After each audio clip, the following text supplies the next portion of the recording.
Steady now.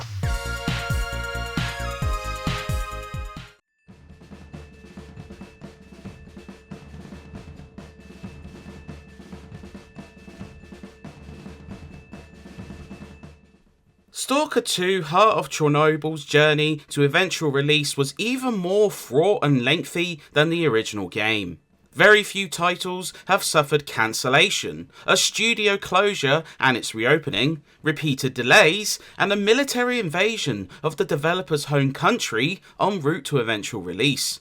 It's a minor miracle that GSC Game World's first S.T.A.L.K.E.R game in 15 years made it out, but it would finally emerge in 2024, even seeing a console release thanks to the power of 9th gen systems.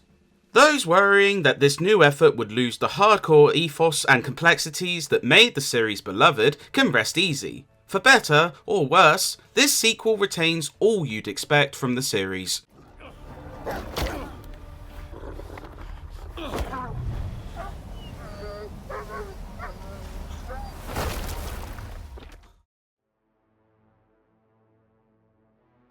Set around a decade after the original trilogy, Heart of Chornobyl follows new character Skiff, an army veteran whose apartment has been left devastated by an anomalous event. Left with only an artifact, he ventures into the perilous zone to try and get money for a new home, but his efforts soon see him attacked and left without his artifact.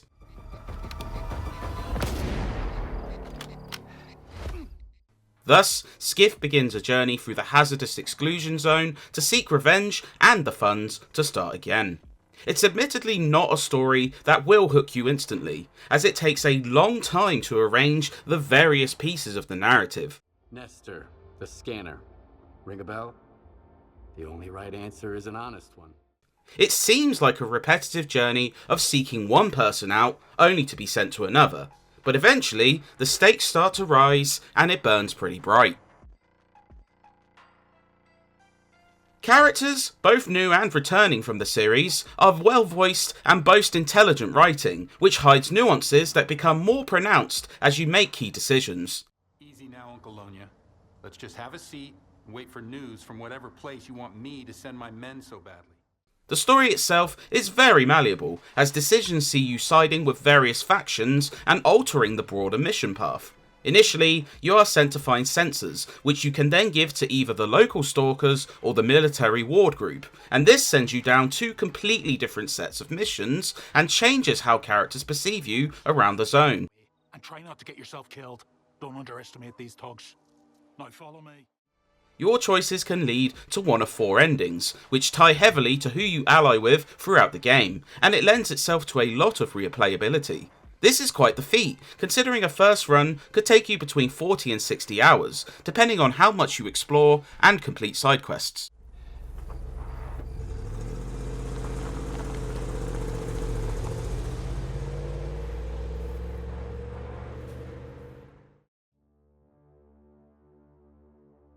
Speaking of exploring, the zone's scale and world building is something few games can match. Divided into just over 20 areas, navigating is certainly time consuming as there is no vehicles and fast travel is initially limited. Done. I sent the coupons, both yours and Warlock's. However, visiting nearby camps, each with their own tone and assortment of characters to meet, allows you to restock and even pay a guide to escort you to another area. Random events occur around the map, seeing you aiding fellow stalker trapped in an anomaly field, getting caught up in a shady deal, and even seeing rival factions duke it out, all of which makes the world feel alive. Hey, Stalker! That's my bro over there! Bring me his body, okay?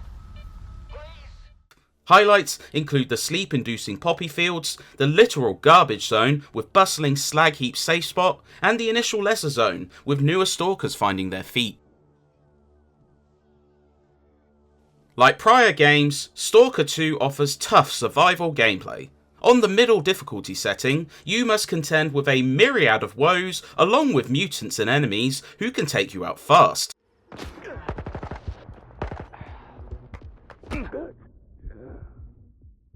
Bleeding sees you gradually losing health until a bandage is applied, radiation can poison you sharpish, weapons and armour degrade with use and require coupons to repair, while dangerous energy anomalies could see you killed within seconds if you're unprepared, as shown with an electro ball near the start of the game.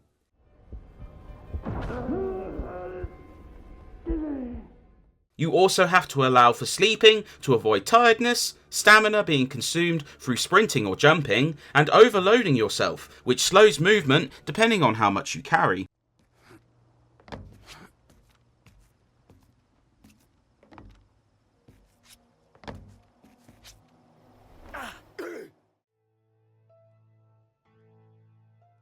Shooting also proves tricky, as realistic bullet trajectory and jamming guns can see you left vulnerable to attack.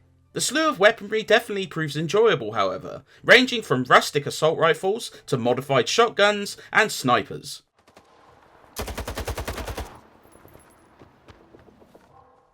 Mutants remain a tough foe to overcome, whether it's the packs of rabid dogs who hit and run, or powerful telekinetic mutants who can swipe your gun out of your hand.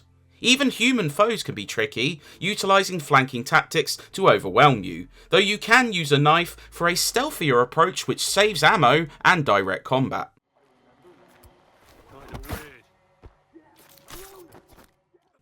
You'll likely die a lot, but luckily, frequent autosaves and manual saving can help you.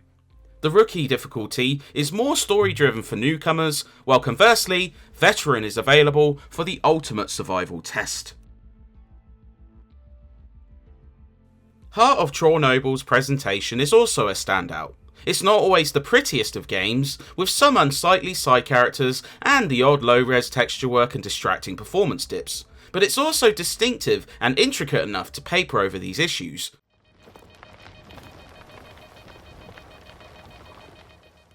The day-night cycle can see you shrouded in darkness or bathed in sunlight, each creating a distinctive atmosphere which marries well with impressive weather effects. Whether it's the rustic Cilicia with makeshift shops, or the haunting burnt forest, every zone offers a unique tone thanks to the visuals. We'll talk later. Head to Star. The audio is also fantastic. Exploration offers too many cool touches to count, whether it's the howling of nearby animals, the crunching of branches beneath your feet, or hearing nearby stalkers telling jokes around a campfire.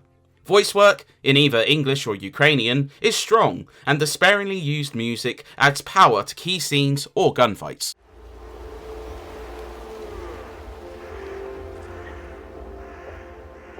You guys are hysterical. Okay, I got one, see? The elephant in the room worth mentioning is something S.T.A.L.K.E.R fans will be familiar with: bugs.